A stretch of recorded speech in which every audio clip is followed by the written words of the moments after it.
Thank you, friends. I'm flattered that so many of you have come out on a damp, soggy evening. And that's my psychic reward for writing these things. This is a volume of talks, commencement talks, conference participations, school lectures given over half a century.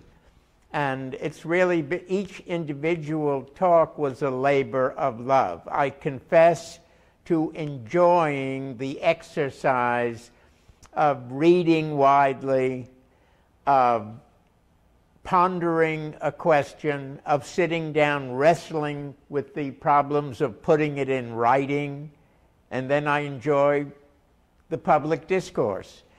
So thank you for the opportunity to come and discuss it further. We cover a wide range of subjects, everything from ethics and morality to city planning, to housing for the elderly, to black-white problems. And after a relatively few introductory remarks, I'll be happy to throw the subject open to general discussion and to respond to whatever questions or subjects you all would like to discuss. There are some themes that ride through the book. The very first talk that I think you will enjoy, because it's been highly praised, is called Making a Living, Making a Life, and it was a commencement talk at MIT that has been reprinted and discussed. The others, as I say, cover a wide range of subjects. The way to begin, I can only tell you, whenever people ask me, every one of these talks was in response to a request. Would I speak before such and such a group on such and such a subject? And the answer was, if they gave me enough time, if they said a month in advance, fine. I can only tell you that the talks I'm working on right now in response to a specific request, one is before a group of school principals and teachers on educational problems in the earliest years, which is a fascinating and heartbreaking topic that we'll deal on lightly. So that's on preschool and elementary school education. A more striking one is the talk I've been asked to give at Sing Sing Prison in June. The New York Academy of Theology conducts classes for Sing Sing prisoners who want to become ministers.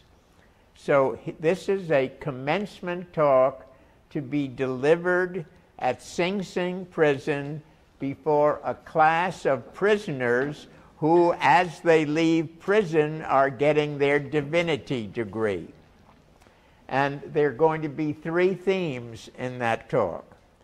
One, I'm suggesting their first three sermons. Here are people getting a degree as ministers, leaving prison and going out to the world, and I'm suggesting the topics for their first three sermons. I'm suggesting that the first sermon they write gives advice to parishioners as how to live so as not to get involved in prison life. The second sermon they give is how in life to deal with stress and trauma and disappointments. And if you ever find yourself in prison, how do you overcome the trauma and how do you superachieve? How do you turn the lemon into lemonade? The third sermon I'm suggesting they write is how to live so as a free and independent person out of prison, how do you lead a satisfying and productive life? That's going to be my talk suggesting the bases for these sermons. If any of you have other suggestions, other requests, I'll be happy to indulge in. The unifying theme of these talks is that A, doing good and doing well are not mutually inconsistent. You can be a good guy. You can be honest, honorable, competent, and productive, and also make a living. That's the theme of the first talk at MIT. Another theme running through is the question of how you, for the students here, how do you undertake to think through the problem or the challenge, not of feeling that you are members of a trade, which is an occupation to make a buck, but you think of yourselves as professionals. Professionals have codes of practice, standards of conduct. People who are professionals have regard for themselves, for the history of their craft. They have a sense of responsibility to the public. And I can only tell you, because I hadn't thought of it in many years, I was only reminded of it at lunch yesterday from an old gentleman who was a good friend of my uncle's, David Rose, and who had heard about this from Dave or others. I got out of the Korean War on a Friday in 1954. I was in uniform on Friday. I showed up at our company office on Monday morning at 9 a.m. wanting to let them know that I took this seriously. And there, my uncle, David Rose, one of the two founders of the firm, was there. And he was surprised to find me there, and he said, "You've caught us unaware." He said, "My father, his brother, was the family speechifier, but I didn't warn them, and they would have greeted me formally. So since my father wasn't there," said my uncle, "he would improvise and greet me as he felt someone should be greeted." And I've never forgotten these comments. He said, "First of all, we at Rose Associates understand that most of the people in this field think of it as a cow to be milked. It's been our experience that you'll have more cream, you'll get more cream, and you'll have more fun if you learn to love the cow. By loving the cow means being a professional," said my uncle. The first words of greeting I had, learn to love the cow, knowing what used to be done, what is best practice today, what the trends are going to be for the future. Loving the cow means being part of a career field of people who respect themselves, respect their colleagues, respect the public. So he said, secondly, he said, "It's been our experience." Remember, this was off the cuff.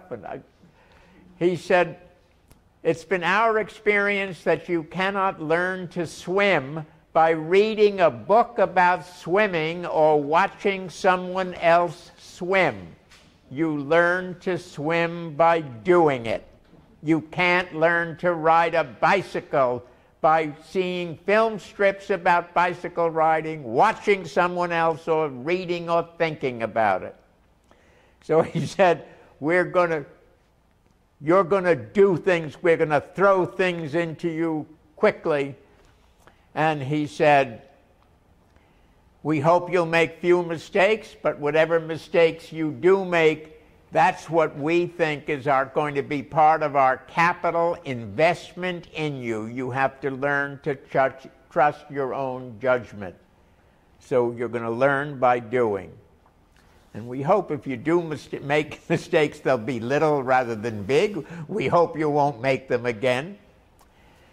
He said, "We have high confidence and high hopes for you. He said, everybody, I'd had a good record heretofore. He said, everybody knows you're a very smart boy. He said, we know that you're going to learn quickly. So we are not afraid of what you do not know because you're clever. You're a good learner and you will learn what you don't know. He said, what we are afraid of is what you do know that is incorrect. What you don't know can be learned. Your misconceptions are going to come and haunt you and haunt us. And then he made the point that this outfit, he said, we love what we do. We really enjoy it. And the truth is, we try not to let it be known, but we all feel very much overpaid. This is my uncle telling me as a young person joining the firm. He said, from 9 to 5, you have to earn it. After 5, you give it away. But he also said, we want you to understand from day one, part of what your paycheck represents, part of what your secretary's daytime activities are, everything tempered with common sense, but part of it should have a pro bono component, something for the public good. It can be working in a professional organization in the field. It can be working with a philanthropic group. It can be working politically for some cause you believe in. It can take any of a number of different forms, but a pro bono component is part of every wise, thoughtful person's life. Not even everything with common sense and balance, even a certain proportion of your 9 to 5 activities. And at that point, the telephone rang, and he says, we'll continue this later. Of course, those are things that never happened. It was never continued, but I've never forgotten the points he made about loving the cow, about learning through doing, about feeling that you're practicing not a trade to make a buck, but you're part of a profession with high professional standards. And also that part of what your paycheck represents is part of has a pro bono component. So those are some of the common themes. One of the other, the truth is, if you all think you have bad memories now, I have to tell you it gets worse as you age. And I had forgotten totally about some of these talks, and in rereading them, I thought, hey, I agree with that. This is pretty good. But one of the interesting points that came to me, and remember, these have been written over half a century, was what generational changes have taken place. Some of them are alluded to in the very last pieces.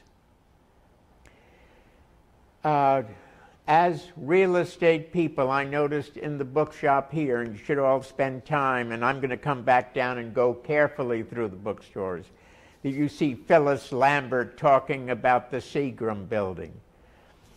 Previous generations had a sense of future-mindedness that your generation no longer has. Our society used to be proud of their investments for the future. Now we're proud of our consumption. This society today is not saving enough, it's not investing enough. The state of our local and national infrastructure is appalling. We're not only not building new, we're seeing the old deteriorate, and no one cares. So you have no sense of the future. We're no longer a future-minded society. We've become present-minded, and I think that's heartbreaking. We no longer have the sense, either nationally, regionally, or as individuals, of pride in what's worthwhile and a sense of shame in what is not. When you think of public figures, when you think of, no one is ashamed of the things that are appalling. No one takes pride in it's considered bad form to be proud, and no one's ashamed of, they're ashamed only of getting caught. They're not ashamed of the malefactions which is sad. And one interesting example of that I reminded myself of as I saw the book by Phyllis Lambert about the Seagram Building.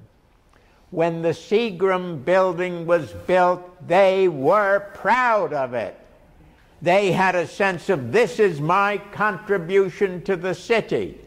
And at that time, the window shades were orderly, the lights in the building all went on or off simultaneously. Now the building has changed hands. It's now a piece of real estate. The current owners of the Seagram's building are thinking only on day-to-day return on investment.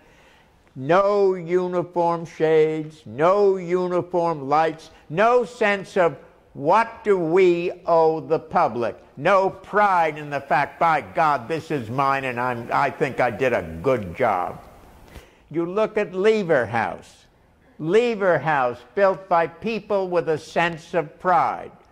Once again, the simple, most obvious indication.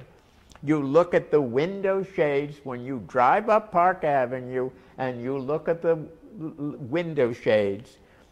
When Lever House was built, and as long as the builders, the developers who were proud of it owned it, the window shades were level. And that said, this is our building. It's not just like every other building. Today, the Lever House has changed hands. It's owned by people to whom it's only a bottom line item. They really have no sense of responsibility or interest in what the outside public has. And it's manifest, it seems to me, by the window shades.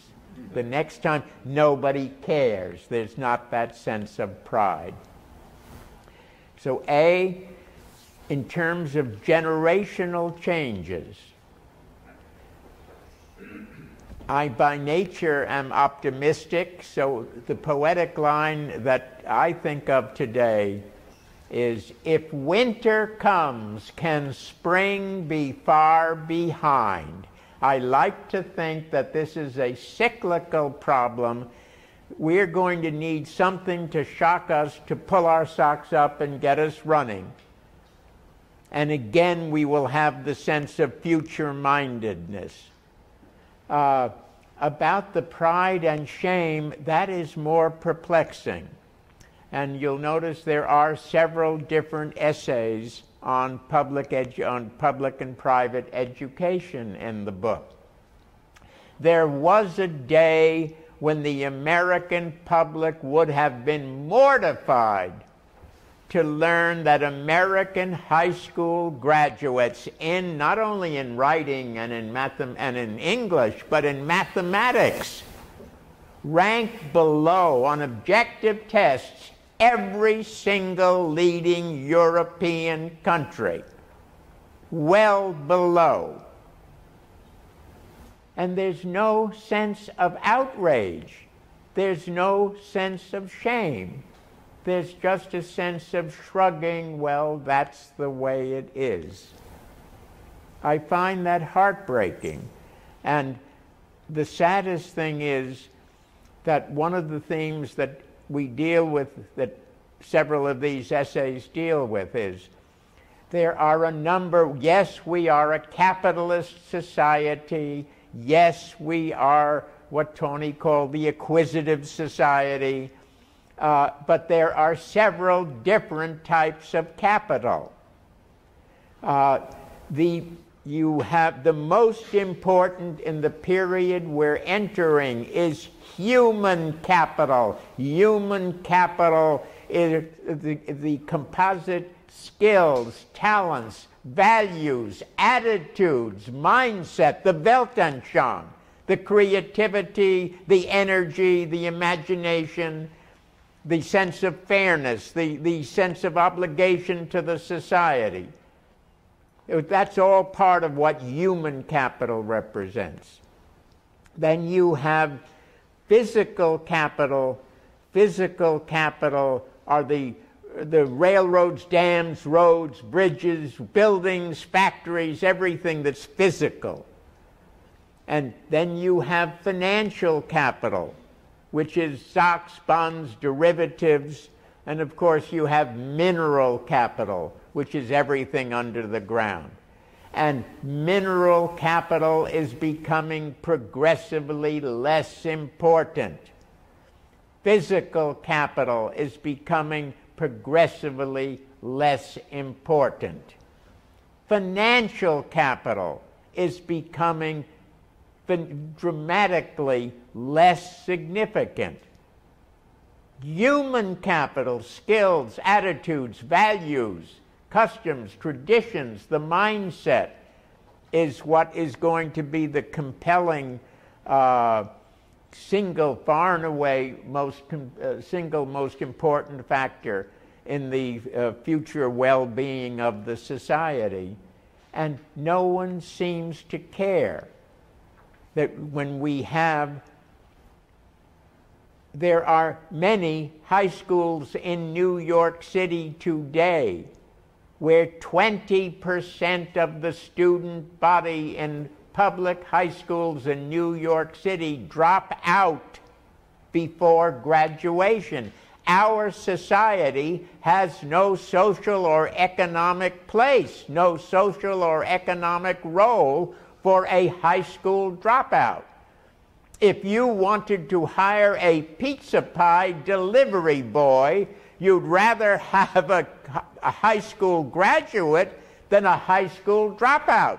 If the kid didn't have the discipline to graduate from high school, how do you know he's going to have the discipline to deliver your pizza pie or make the change? And yet we have high schools that you may or may not be aware. Barack Obama spoke about our junior colleges. Wonderful. Are you all aware that of those people who do graduate from New York City public high schools and go on to our municipal colleges, 70% require remedial work in one or more subjects, most of them in 2 or 3. And this is going to be reflected in the skilled manpower and there's no sense of outrage, there's no sense of awareness.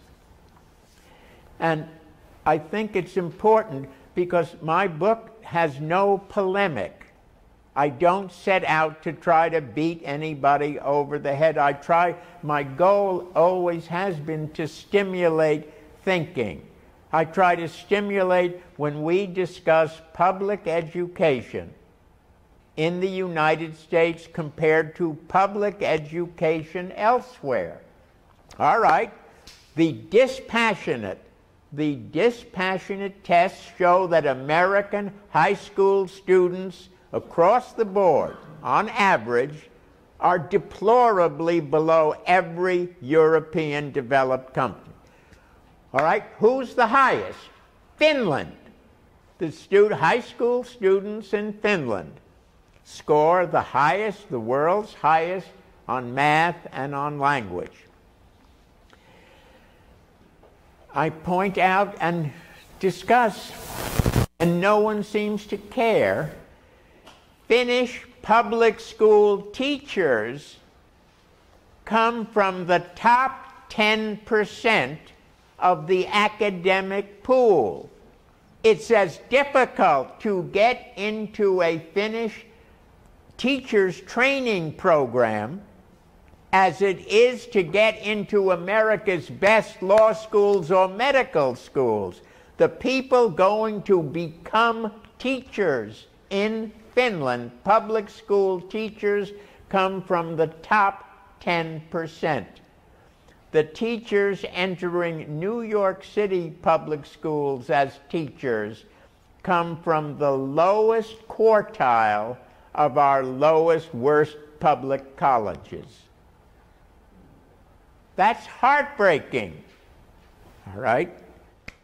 Another interesting fact, Finland, teachers from the top 10% of the academic pool, nationwide, New York public school teachers are in a class by themselves. Nationwide, the statistics show that teachers score on their SATs 100 points below the average of all other SAT takers. Just think of that. In Finland, where the students are the world's highest scoring, the teachers come from the top 10%. Nationwide American public school teachers average, obviously there are some very high, but what about the lowest? Average 100 SAT points below the national average. And no one is concerned. Now, there are interesting cases, and you ask yourself, what is it that we have learned from the experience of others? And I love to point out that there was an undergraduate college class in the United States. So there was one undergraduate college class that is memorable, it is outstanding in the world of in the history of education. This one undergraduate college class produced 4 Nobel Prize winners from one undergraduate class. It was New York's City College, not Yale or Harvard, not Princeton, not Oxford or Cambridge, not the Sorbonne or Stuttgart or whatever. The 1937 class of City College produced 4 Nobel Prizes. Now, in our discussions, I don't want to belabor this point, but we have, in life, several of the essays in the later ones deal with the fact that we no longer have measured, thoughtful discussion, public discussion on any topic. What we have are the lunatic fringe of the extreme right, the Tea Party types, shrieking at the fanatic types by Wall Street on the left, who shrink back, and there's no civil discourse. The center, the rational middle, what Arthur Schlesinger Jr. called the vital center, are silent. And so in all this shrieking back and forth, when you have no discussion, you have polemic, vehement polemic, pro-charter school, anti-charter school, pro-testing, anti-testing, pro-Common Core, anti-Common Core, pro-voucher, anti-voucher. You have no calm, balanced, moderate discussion.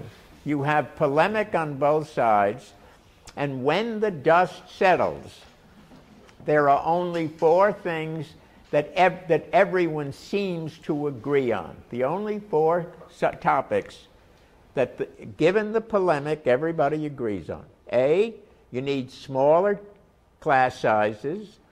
B, higher pay, better physical facilities. C, higher pay for teachers and higher incomes for parents, because the figures show that married couples with professional children, have their students do better in class than welfare mothers.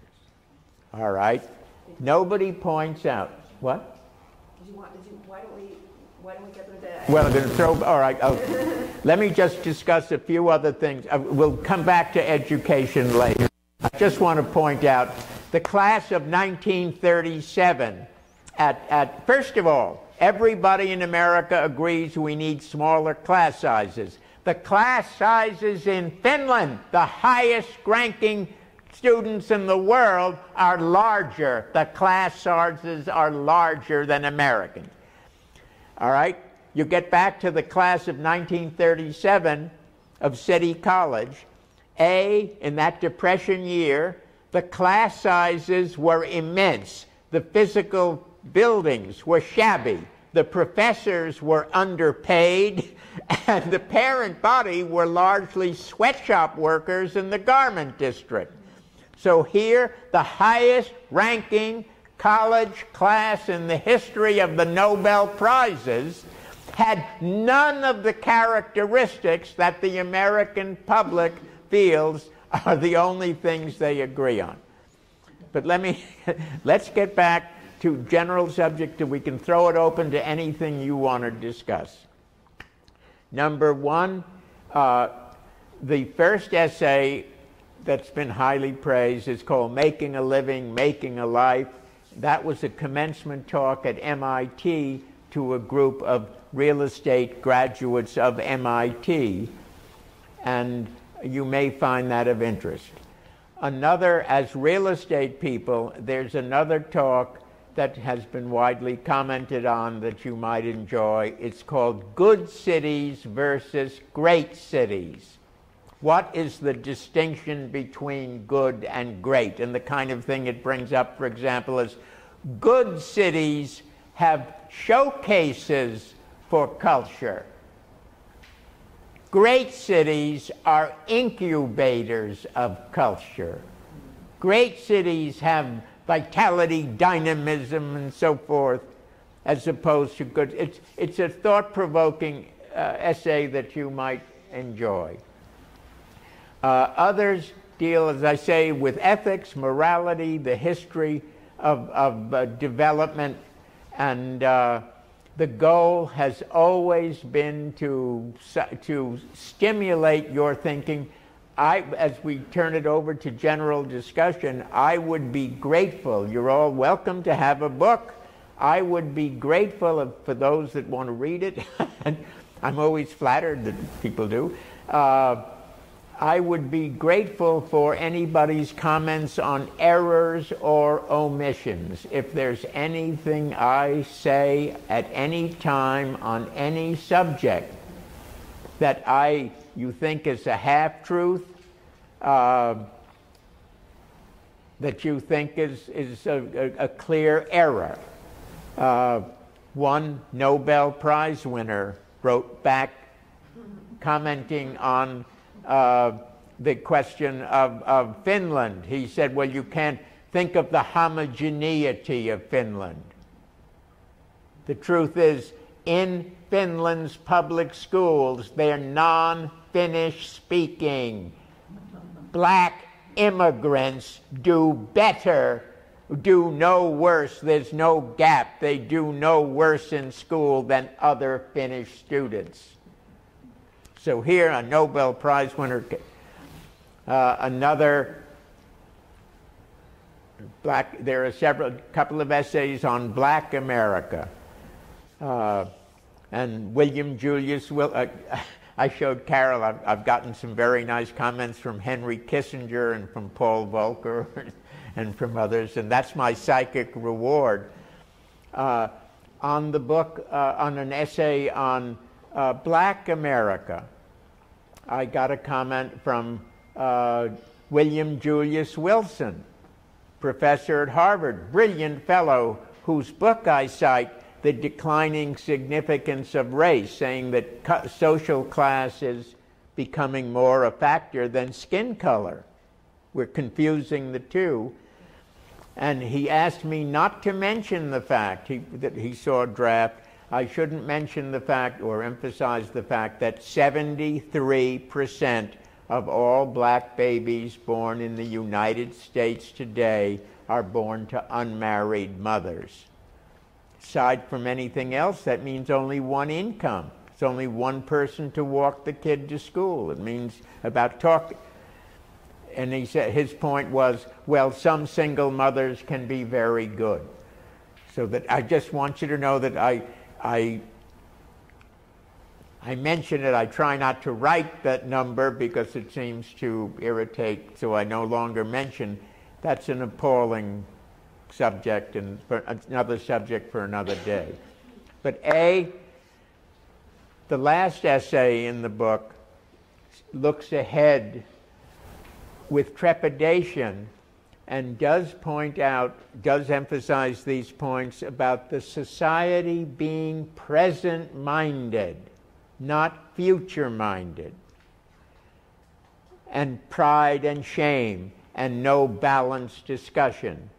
And those are things that, if you disagree, I would love to hear about it or on any of these other points. But there is a distinction between good cities and great cities. B, another essay as real estate people you might be interested in is a discussion of housing and housing accommodations for the elderly. We are increasingly being faced with that. And I point out that the Pruitt-Igoe housing development received a National Architectural Award for design shortly before, or not very long before, the building was torn down, because architectural designs and a machine for living were two different things. And this essay on housing for the elderly emphasizes the need to think of yourself. You're dealing with people. You're building machines for living, and you have to take into consideration in all aspects of design the life to be lived in by the occupant. But I've rambled on. If there are any subjects that anyone would like to discuss, I can only throw out the kind of things as a consultant. One of the things I was proud of, I was given a challenge because our company was the managing agent of a proposed Mitchell-Lama building on 42nd Street called Manhattan Plaza. And the market had changed. Markets fluctuate. The market had changed, and it could not possibly rent. The rent levels had dropped. This Mitchell-Lama could not rent for the levels that were currently achievable. And Roger Starr was the development manager, planning commissioner, and he wanted to stop construction. Why go ahead and build a building that's going to be foreclosed before it's done? So he wanted to stop it. And the developer, Richard Ravitch of HRH Construction, asked us, what do you do? And once again, I wasn't in management at that time. I was in development for our firm, but he asked me. I walked around the block. The only way that project could economically succeed was through something called Section 8, which was housing for the poor. And the Schuberts were vehemently opposed to Section 8 because they felt it would permanently downgrade, have what in effect was public housing in the heart, on 42nd Street, in the heart of the theatrical district. And I suggested the concept of Section 8, housing for the performing arts. If all the tenants of Manhattan Plaza had to be members of the theatrical unions, the musical unions, all of the performing arts union members who had low incomes, that meant they were not poor, they were broke. There's a distinction between being poor and being broke, which our society does not acknowledge. And to make a long story short, we got it passed over lots of objections, and Manhattan Plaza is considered a roaring success as Section 8 housing for the performing arts. Another, and I was very proud of that. Another challenge I had was in Boston. We built a number of the largest buildings in Boston, and we got introduced to Boston by a British friend who bought a plot and asked us to come and develop it for him as his partners. And I looked at this plot, and A, it was an odd-shaped plot, and B, it was just sort of off the financial district and blocked by a highway, and it was zoned for 400,000 square feet, and it just didn't make sense. And I tried to make the point to the planning people that you really visually wanted something that would jump over the highway and relate to the transportation center. So they said, well, in Boston we don't do that kind of upside. You tell us what kind of building you would like to build and we'll say yes or no. So I retained Pietro Beluschi, who was a highly regarded and world-class architect. He also was chairman of the Department of Architecture at Harvard, and he came up with a handsome travertine, triangular shape. It really was dazzling. And the City Planning Commission at Boston said yes, they would accept that building. And when I called my brothers in Washington, in New York, and told them we got this appraised, my brother Fred said, well, I guess I better call Emery Roth to stop work on the 400,000-foot building plans, because the Pietro Beluschi building was 728,000 square feet, which of course doubled the value of the land because of that much more.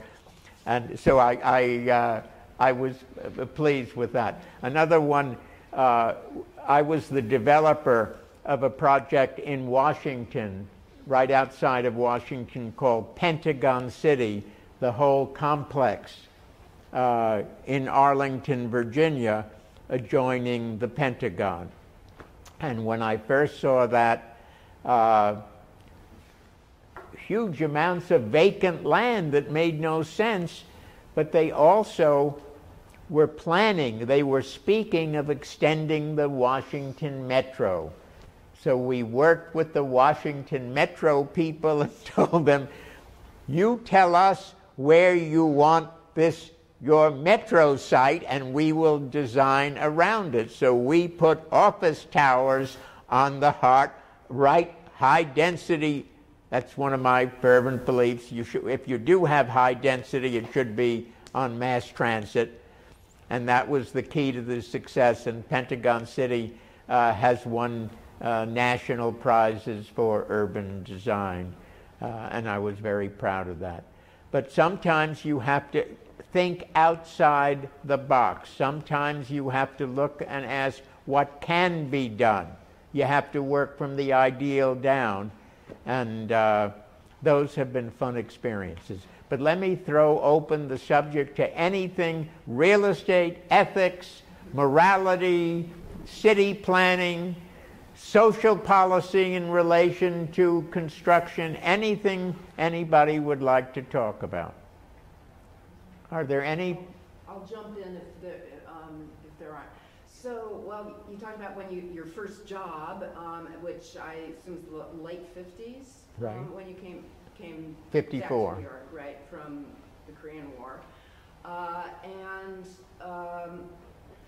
in that span of time, and especially with the focus in government today on affordable housing, I wonder if you could talk about the role of government and its incentives, its role in your career. All right, I make the point several times in various essays that I believe in life generally more is achieved by cooperative relationships than adversarial relationships.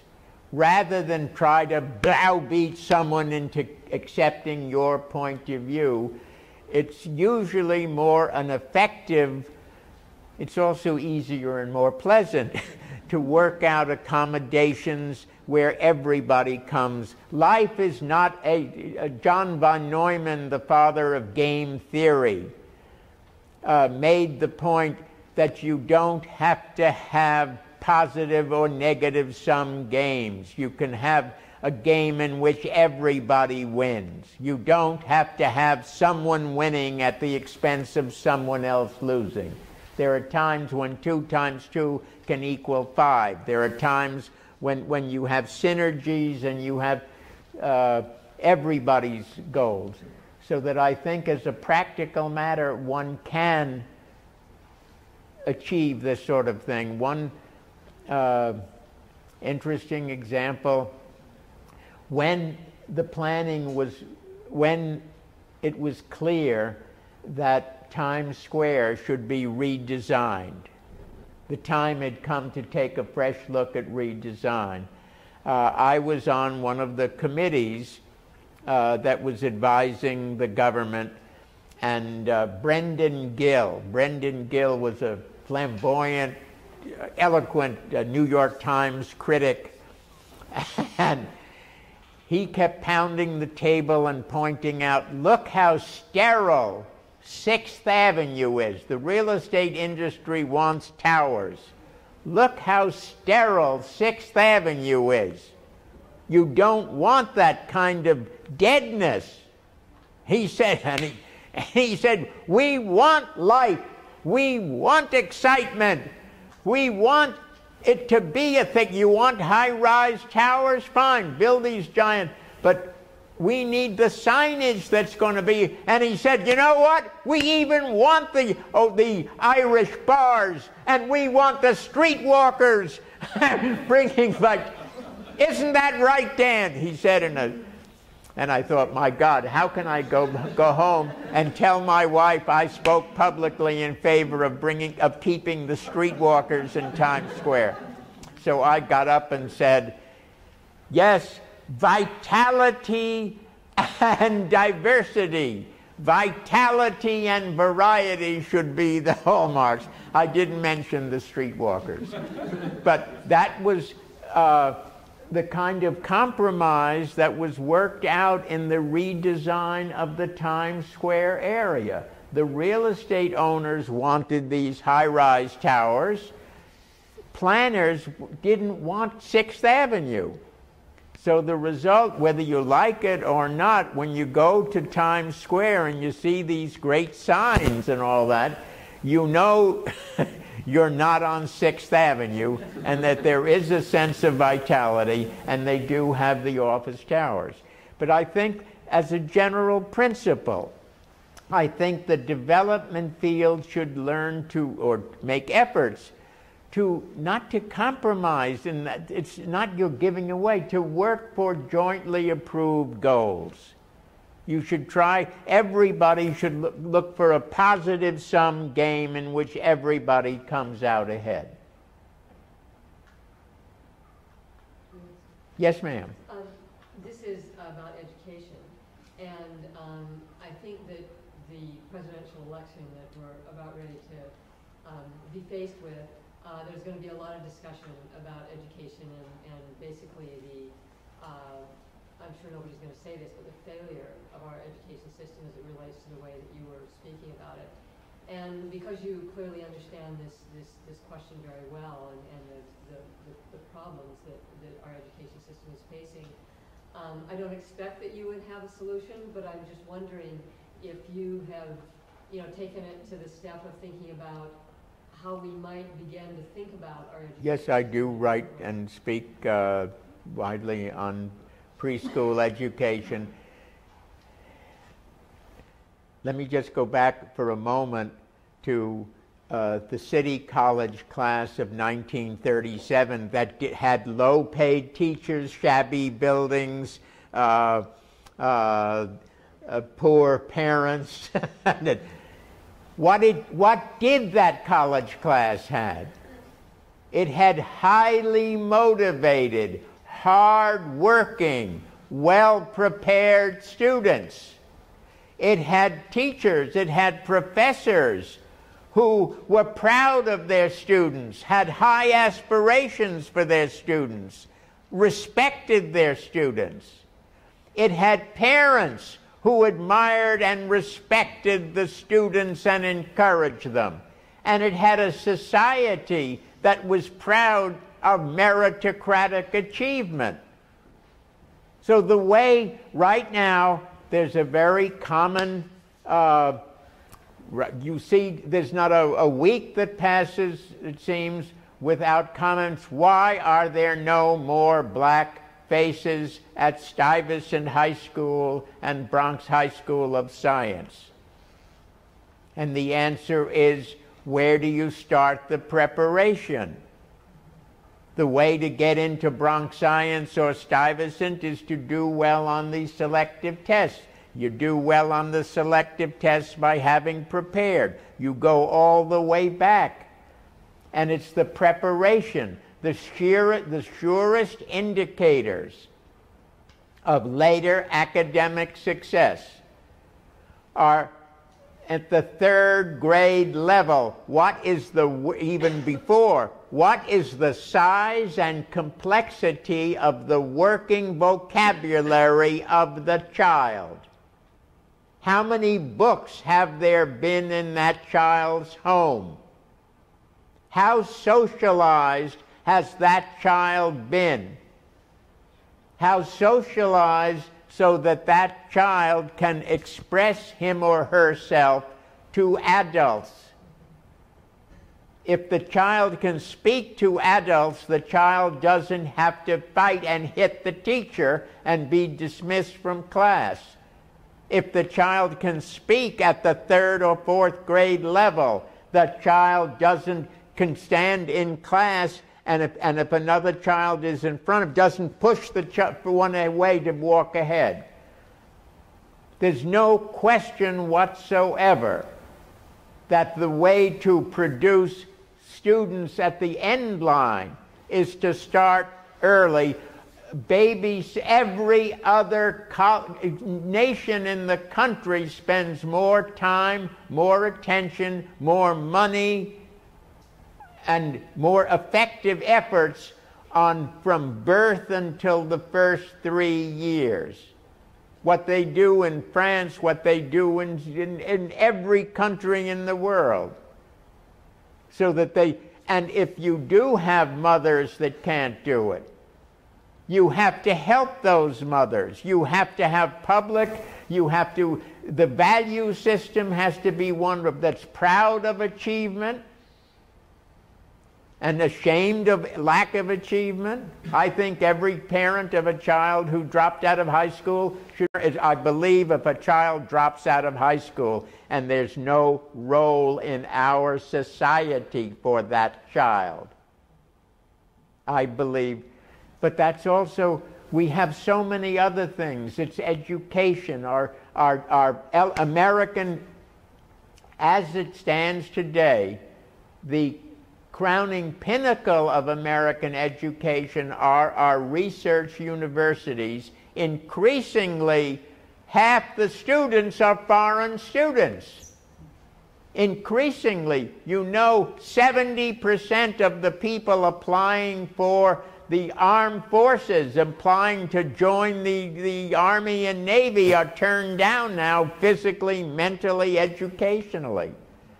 So our colleges are in fine shape, but they're being diminished. The prices are rising. Middle-class families can't afford them. This is a scandal. That's another subject. But our children are not being prepared to enter and to achieve. So our high schools are low, the reason, I happen to think that the teachers' unions It's not politically correct to discuss the role of teachers' unions. You can't discuss it. That's a taboo subject. Yes, sir? I've run across your name in sort of the Rockefeller era, and I was wondering if you'd comment on Nelson Rockefeller and his urban agenda of the sort of 60s and early 70s. Because I think Nelson Rockefeller was a well-intentioned, good guy. In those days, you could have Democrats who were conservative to centrists. You could have Republicans who were liberal centrists. You could have reasonable discourse. The only terrible thing about Nelson Rockefeller swept along at the time was the Rockefeller drug laws. Are you all aware of the fact that the United States has 5% of the world's population and 25% of the people in prisons? We have 5 times the world average. And every other advanced nation focuses on crime prevention, number one, and prisoner rehabilitation on the other. The American criminal justice system focuses on punishment and retribution and isolation.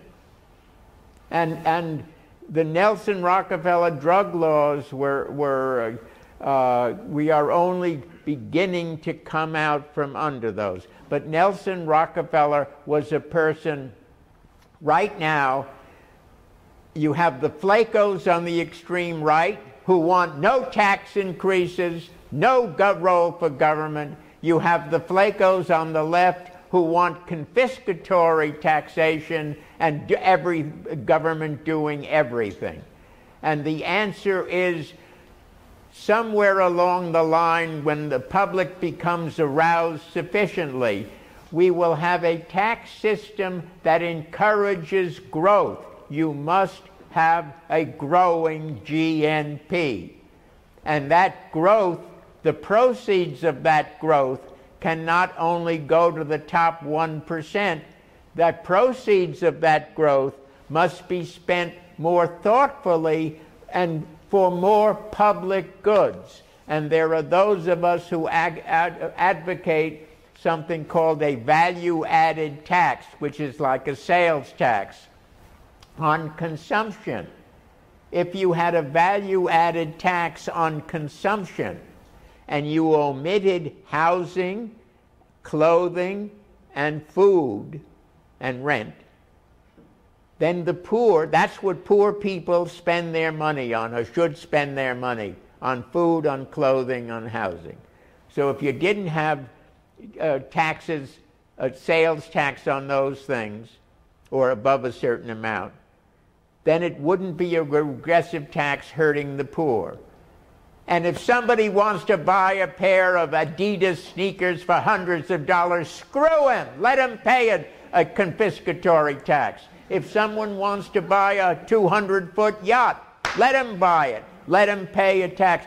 And if those taxes were dedicated, if this value-added tax was dedicated to an infrastructure bank and research at the highest levels, academic research and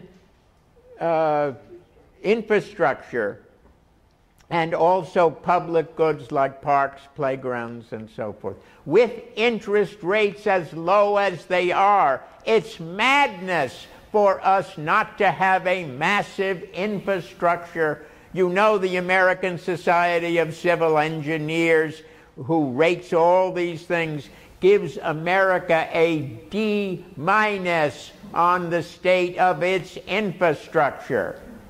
Everybody knows our dams, our roads, our bridges are in terrible shape. We should be building more And we're not even protecting the ones we have. You're going to have more of these highway accidents where bridges collapse. You're going to have anyone who travels outside of the United States, when you land in any airport, in Asia, in the Middle East, and then you come home to LaGuardia and to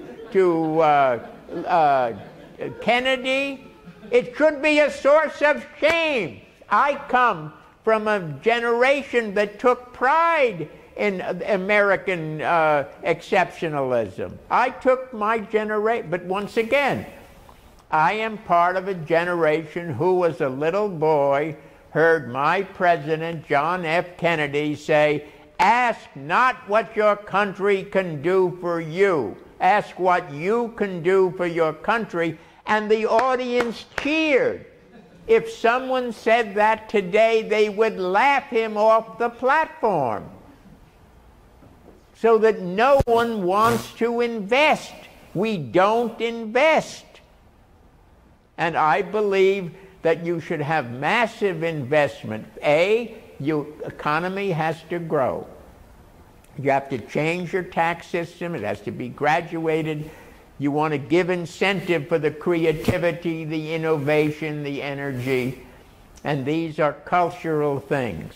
That's another subject for another day. I do mention in passing, you have two, and I'll finish just on education.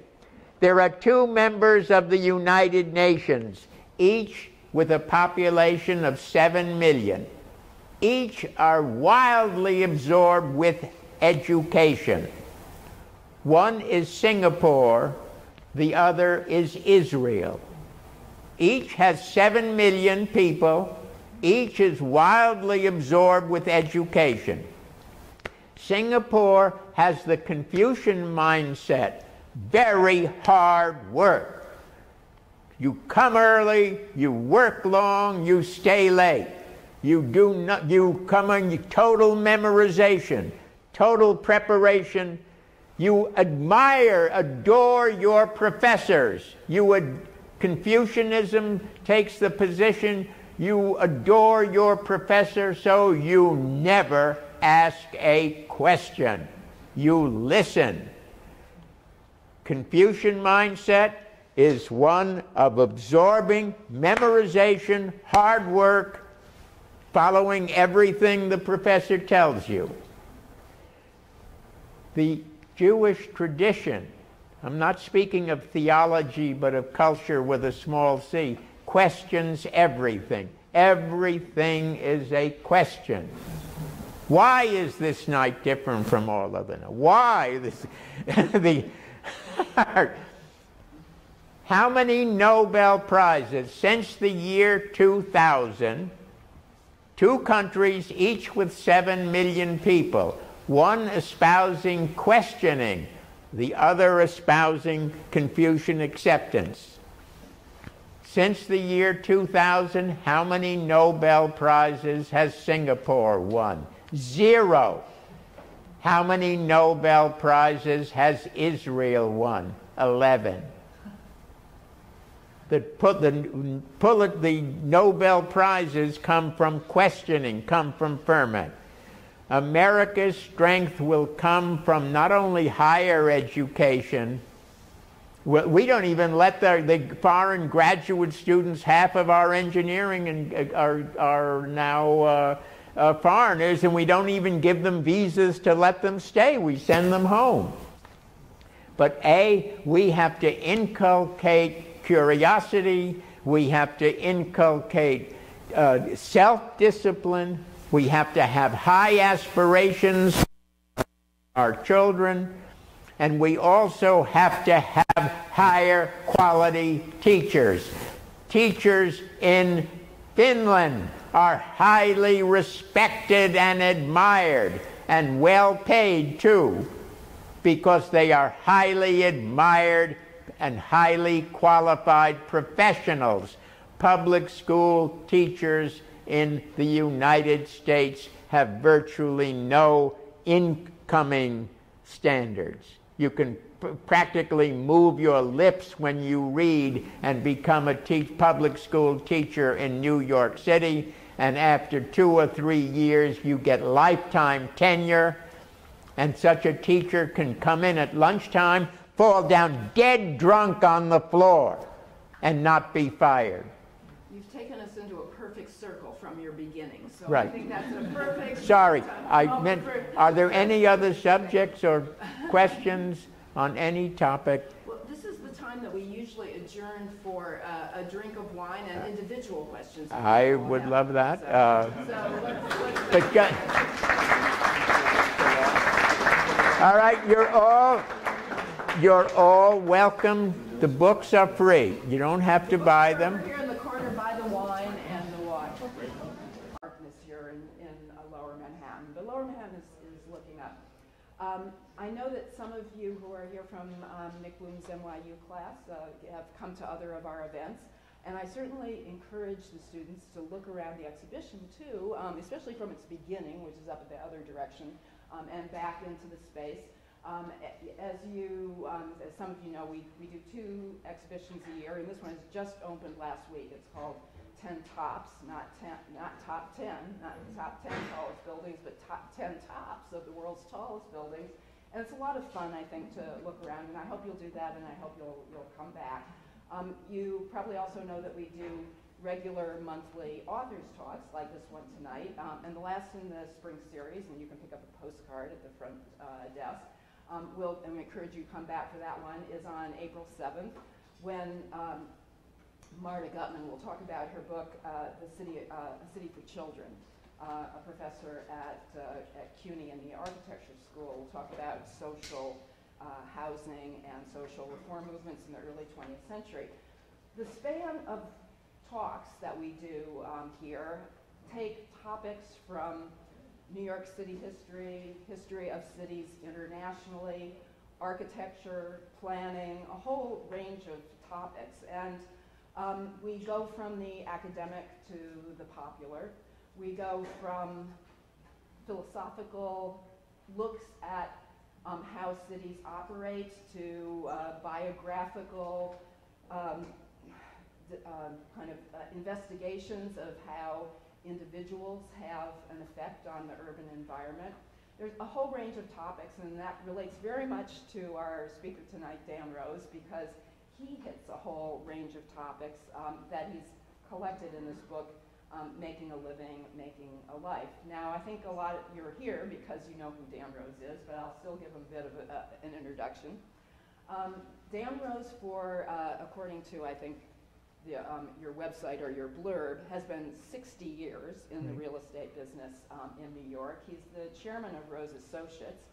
I live in a Rose Associate building. I bought a condominium in the Rose Associates building more than 30 years ago, right on the corner of Broadway and 22nd Street, as a matter of fact. A wonderful building.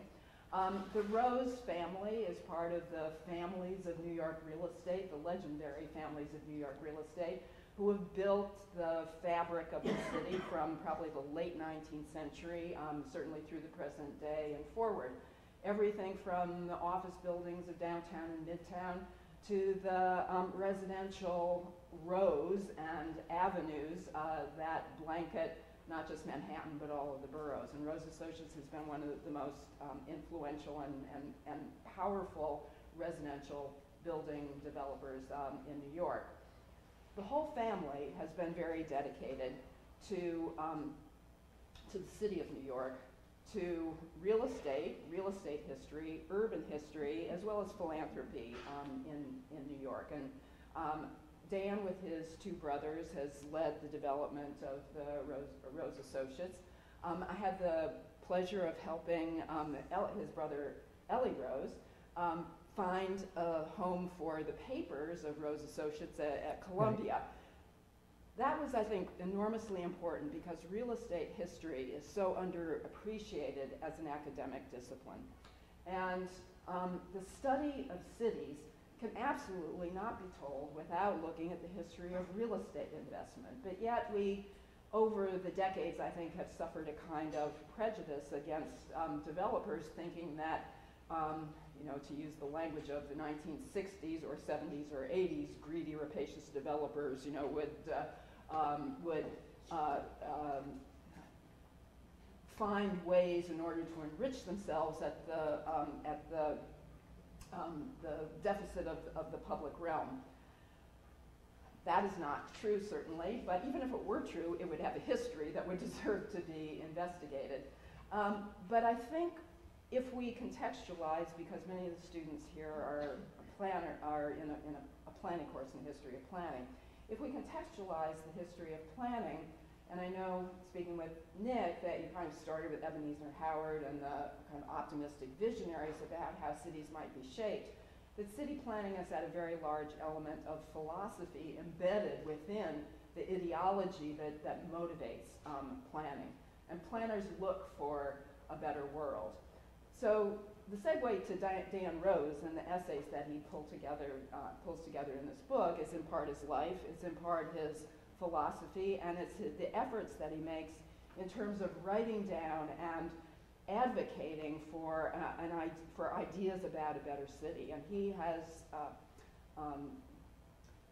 participated in, as well as underwritten, an enormous amount of effort in this area, especially with the Forum on Urban Design. And so through all of those efforts, both personal, intellectual, and philanthropic, he's helped to contextualize the history of real estate and the history of cities.